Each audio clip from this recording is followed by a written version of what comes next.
우리는 이런 그림 그려져 있는 책이 더 재밌죠.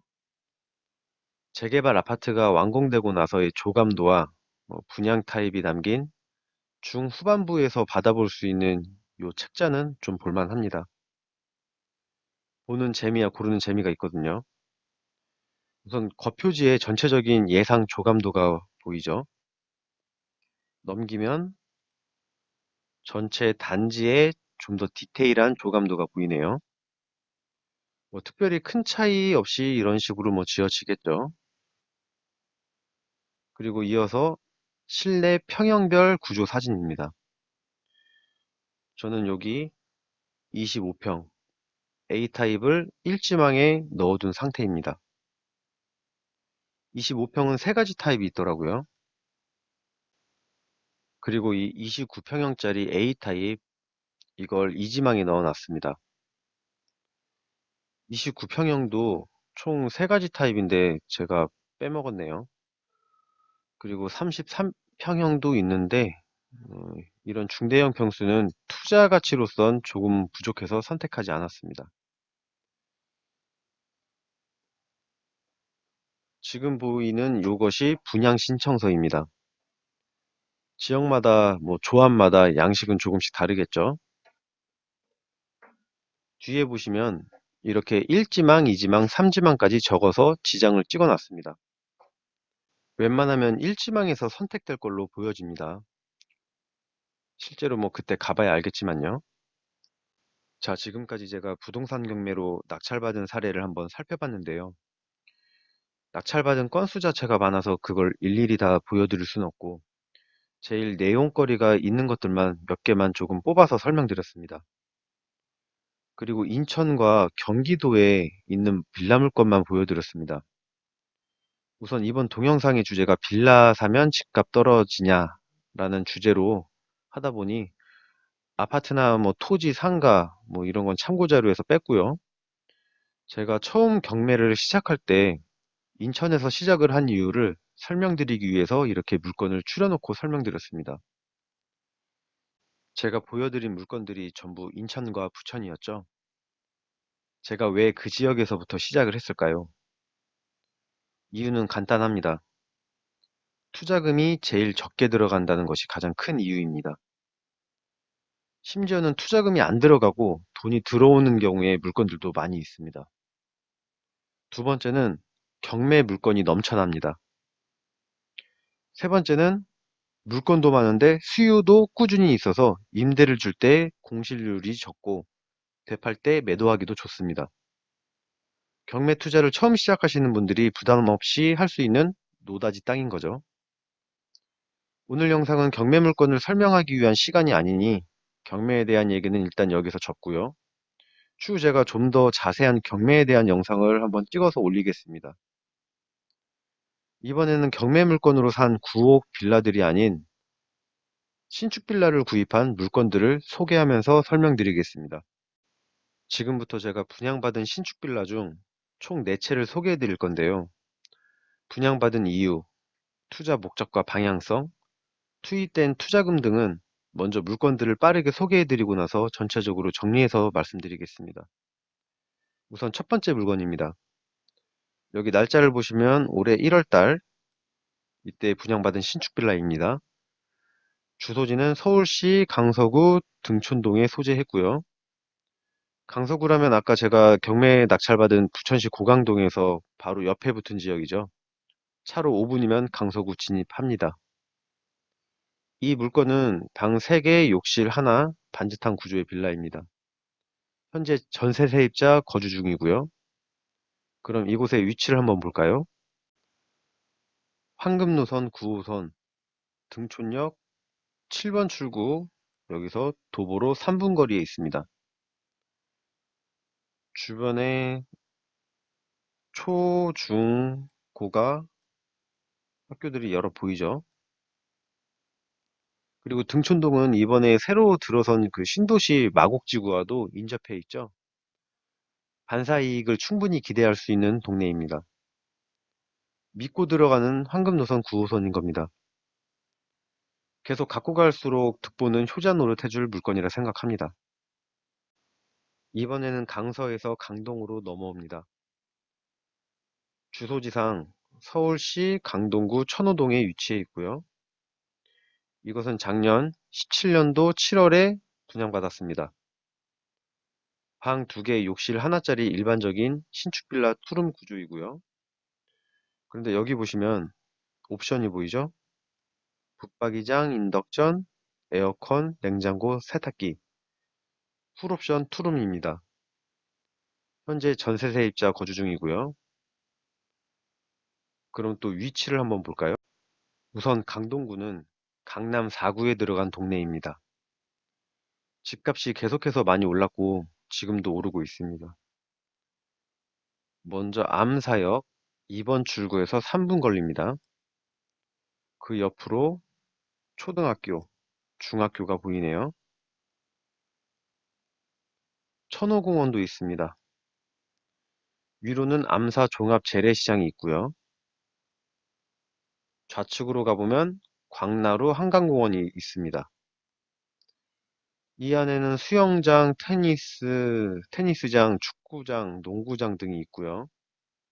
차로 이동할 때는 올림픽대로와 강변북로를 이용할 수 있습니다. 천호역 쪽으로 나오면 뭐 백화점과 이마트, 아울렛, 뭐 극장 등 다양한 생활 편의시설들이 밀집해 있죠. 자, 이번에는 서울에서 벗어나 위로 조금 올라가 보겠습니다. 바로 의정부입니다. 의정부시 의정부동이고요. 올해 몇 개월 전에 분양받은 물건입니다. 조금 놀라실 수도 있으실 건데요. 저는 이날 한 번에 2채를 분양받았습니다. 여기 보시면 302호, 302호고 또 두 번째 여기 또 402호가 있죠. 2채를 분양받았고요. 이곳은 일반 빌라가 아닌 도시형 생활주택이란 건축물이고요. 그 중에서도 주거용 오피스텔을 분양받았습니다. 2채 다요. 이 주거용 오피를 정확히 잘 모르고 이해 못 하시는 분들은 그냥 뭐 오피스텔이란 말만 듣고 꺼려 하시는 분들도 가끔 있으세요. 그냥 그 단어만 듣고 거부 반응을 보이시는 겁니다. 아는 사람들은 이렇게 아무렇지 않게 투자를 합니다.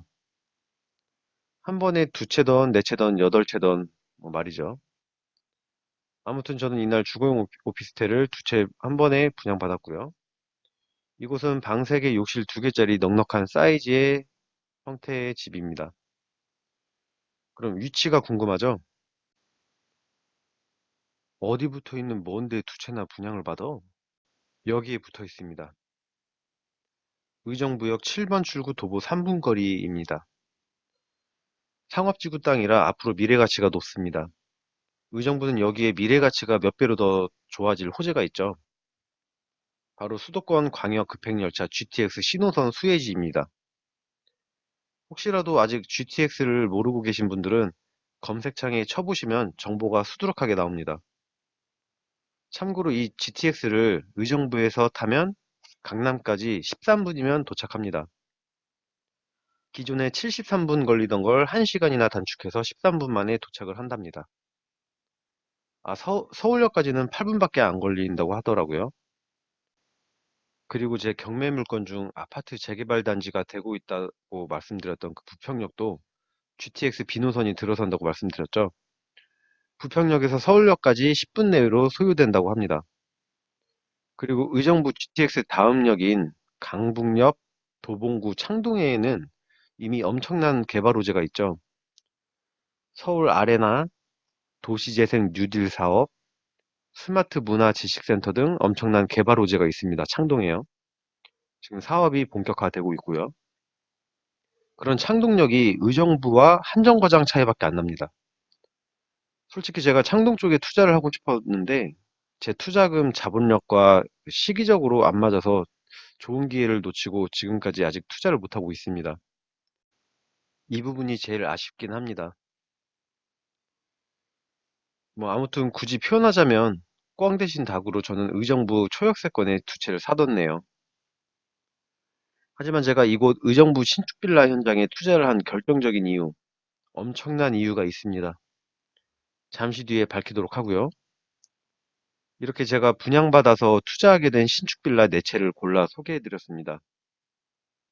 자, 그럼 표를 보면서 총 정리를 한번 해보죠.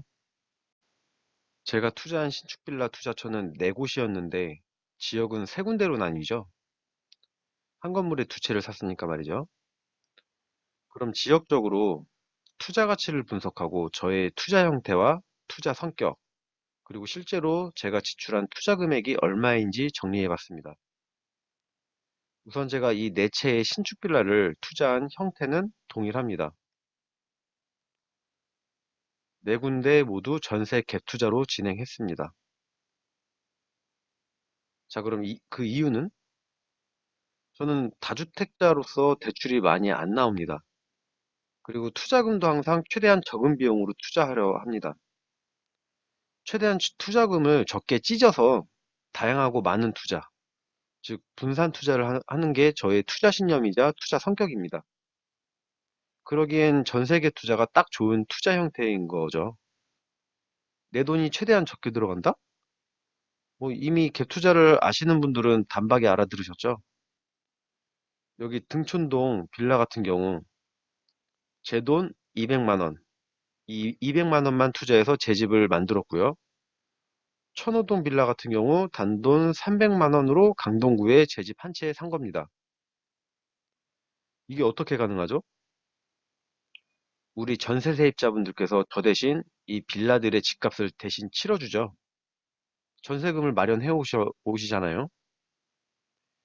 세입자분들은 자기 돈을 최대한 모아서 가져오시던지 아님 뭐 전세 대출을 받아서 갖고 오시던지 또는 뭐 부모님께 돈 좀 보태달라고 해서 전세금을 갖고 오시던지 아무튼 어떻게 해서든 돈을 준비해 오죠. 그 돈에 제 돈 조금 보태서 집을 한 채 구입하는 겁니다. 이게 바로 전세 갭 투자죠. 아, 그런 게 갭 투자구나. 근데 진짜 200만 원, 300만 원으로 살 수가 있어요? 집값이랑 전세 가격이랑 차이가 그렇게 적게 날 수가 있어요? 뭐 이렇게 궁금하고 물어보신 분들 계시죠? 네, 가능합니다.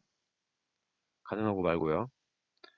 그리고 더 놀라운 건 집 살 때 세금을 내야 하죠. 지금 이 200만 원과 300만 원은 세금 들어간 걸 적어 놓은 겁니다. 집값에는 제 돈이 들어간 게 없이 저는 집을 사면서 나라에 줘야 하는, 당연히 줘야 하는 세금만 내고 제 집을 한 채씩 보유하게 된 겁니다. 다주택자이자 임대사업을 하고 있는 투자자인 제가 실제로 내고 있는 재산세를 일부 공개하겠습니다. 18,000원 돈이 나왔네요. 세금 걱정하시는 분들 위해서 세금 얘기 조금 해보겠습니다. 그럼 부동산 세금에는 이렇게 크게 4가지가 있는데요. 가장 큰 세금이면서도 쉽게 피할 수 있는 세금이 있죠. 바로 양도소득세. 이 세금을 어떻게 피하냐고요? 결국 이 말은 집값과 전세 가격이 같은 물건을 제가 잡았다는 말이 되는 거죠. 근데 아까부터 이 마이너스 200과 400만 원이 눈에 들어오는데 설마 그럼 저건 돈이 오히려 남았다는 건가? 이렇게들 생각하시죠? 음, 네, 맞습니다. 이곳에 제가 2채를 사게 된 이유도 지역적 호재도 많은 부분을 차지하지만 이왕 돈이 들어오는 현장인데 한 채를 더 산 거죠. 원 플러스 원으로. 그렇게 산 거죠. 저는 이 집을 전세로 내놓으면서 전세 세입자의 돈으로 제 명의로 이 집에 등기를 치고 오히려 저는 한 채당 200만 원씩 총 400만 원을 번 셈인 거죠. 이것이 가능한 이유는 이 현장이 주거용 오피였기 때문에 가능했습니다. 어떻게 그럴 수가 있지? 세상에 집을 사는데 돈을 오히려 받다니? 이게 말이나 돼? 네, 흔치 않은 일이지만 충분히 그렇게 될 수 있습니다. 이 내용은 얘기가 길어지고 복잡하니 이번 영상에선 따로 설명드리진 않겠습니다. 그냥 이런 게 현실적으로 가능하긴 하구나 알아두시고 있으시면 되겠습니다. 투자 가치. 제가 중간중간 설명은 드렸죠. 등촌역에 대한 빌라는 투자 가치가 9호선 황금 노선이었고요. 신도시 마곡지구의 반사 이익을 기대할 수가 있었고요. 강서구 자체가 미래 가치가 저는 상당히 높게 평가합니다. 그리고 천호동 빌라, 강남 4구가 됐죠. 강동구가요. 집값 많이 오르고 있고요. 지금도 한강과 올림픽대로, 뭐 강변북로, 그리고 뭐 천호역까지 나가면은 또 없는 거 없이 다 있고 한강 공원까지 있었고요. 입지 자체가 좋습니다. 그리고 의정부 주거용 오피스텔, GTX 신호선 엄청난 이거 수혜지죠. 그리고 그 바로 밑에 동네 창동의 대규모 개발로 반사 이익이 기대가 됩니다. 무조건 이거는 무조건입니다. 이거는. 그리고 이 모든 신축 빌라를 저는 무조건 장기 투자를 보고 갑니다. 여기서 집값 떨어질 거란 두려움과 그 정보에 세뇌당하신 분들은 이해가 안 가실 부분인데요. 한참 앞전부터 말씀드렸죠. 저에겐 부동산 3대 압요소가 없다고요. 뭐 빌라 사면 손해본다. 빌라보단 아파트. 뭐 그리고 이 집값 떨어질 텐데 집값 떨어지면 어쩌나. 이 3대 암적인 요소가 없으니까 장기 투자를 한다는 겁니다. 이 집값 떨어질 건데 떨어지면 어쩌나 이러신 분들 중에 정말 최고로 심각하게 노출되신 분들 중에선 빌라는 사는 순간부터 계속 집값 떨어진다라는 궤변을 늘어놓으시는 분이 가끔 있으십니다. 이런 분들을 위해서 제가 잠시 뒤에 빌라들의 실거래가를 확인하면서 치명적인 바이러스를 조금이라도 치료해 드려 볼 건데요. 잠시 후를 기대해 주시고요.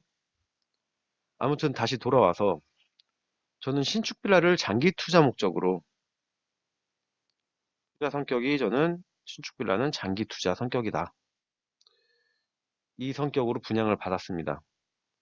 대부분의 일반인 분들이 신축 빌라를 샀다가 몇 년이 채 지나지도 않아 되팔면서 꼭 손해봤다는 둥, 뭐 겨우 조금 남기긴 했다는 둥, 그냥 손해만 안 보고 판 게 어디냐는 둥, 이런 말들을 할 때마다 저는 말씀드립니다. 당신이 그렇게 샀다가 지금 시점에 그렇게 파니까 그런 거라고요. 많은 사람들이 착각하고 잘못 이해하고 계신 부분이 바로 이 부분입니다. 집을 샀다가 짧은 기간에 이득을 보고 팔아야겠다는 생각, 이 부분이 잘못 이해하고 잘못 생각하시는 부분이에요. 물론 간혹가다 드물게 운이 좋아서 어떻게 집을 한 채 샀는데 그 주변에 갑자기 엄청난 호재거리가 발표가 돼서 집값이 껑충 뛰는 경우가 드물게 있긴 합니다. 이건 말 그대로 운 좋게 드물게 있는 경우고요. 보편적으로는 부동산 시장은 장기적인 투자처입니다. 투자 성격이 애시당초 부동산 시장은 장기적인 성향이 강해요. 시간이 길어지면 길어질수록 천천히 안정적으로 오르는 투자처가 바로 이 부동산 시장입니다. 만약에 짧은 기간 보유했다가 매도해서 돈을 많이 벌고 싶으시다면 주식 시장으로 가시는 게 맞습니다. 주식은 단기 투자와 장기 투자 모두 가능한 시장이죠. 그런데 선뜻 주식을 하실 엄두는 안 생기죠. 왜 그럴까요? 뭐 이미 주식에 대해서 다들 알고 계시겠지만 주식 시장의 가장 큰 장단점은 하이 리스크, 하이 리턴입니다. 즉, 위험 요소가 클수록 이익도 커진다란 말이죠. 반대로 부동산 시장은 웬만해선 큰 손실이 없는 꽤나 안정적인 투자처입니다. 큰 손실, 위험이 적은 장기적 성향이 강한 시장이 부동산 투자처인 거죠.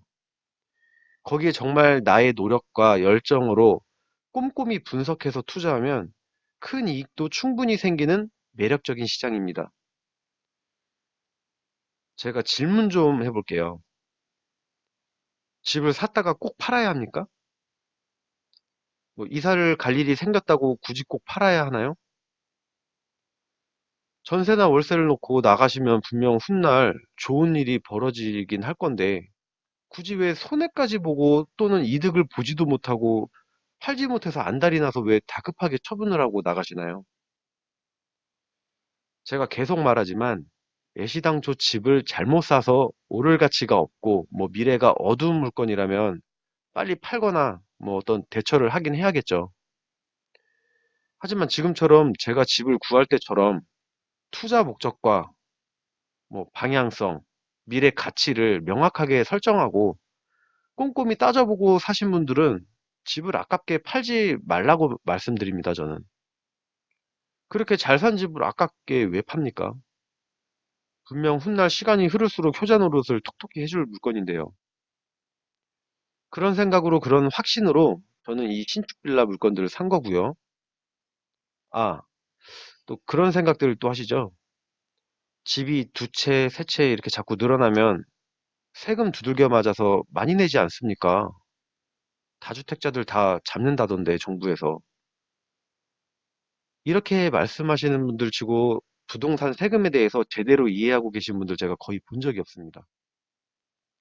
이 역시도 잘 알아보지도 않고 부족한 정보력으로 그냥 몰라서 하는 얘기에 지나지 않습니다. 잠시 뒤에 제가 내고 있는 부동산 세금도 한번 보여드릴게요. 아무튼 저는 이것들을 최대한 장기적으로 투자할 겁니다. 실제로 현재 이 해당 물건들 주변의 집값 시세가 벌써부터 심상치가 않습니다. 자, 그럼 이제 드디어 빌라들의 실거래가를 확인해 보도록 하겠습니다. 이렇게 바로 실거래가를 확인할 수가 있습니다. 2년 만에 5천만 원 상승해서 2억 8,300, 1층이 무려 3억 1,500만 원 매매됐네요. 자, 그럼 91년식 똥값 예상이던 허름한 9억 빌라가 금값이 됐군요. 2억 5천에 거래됐군요. 이분들 모두 축하드립니다. 돈 벌게 되신걸요. The truth is so hard to find with all the things that's going on.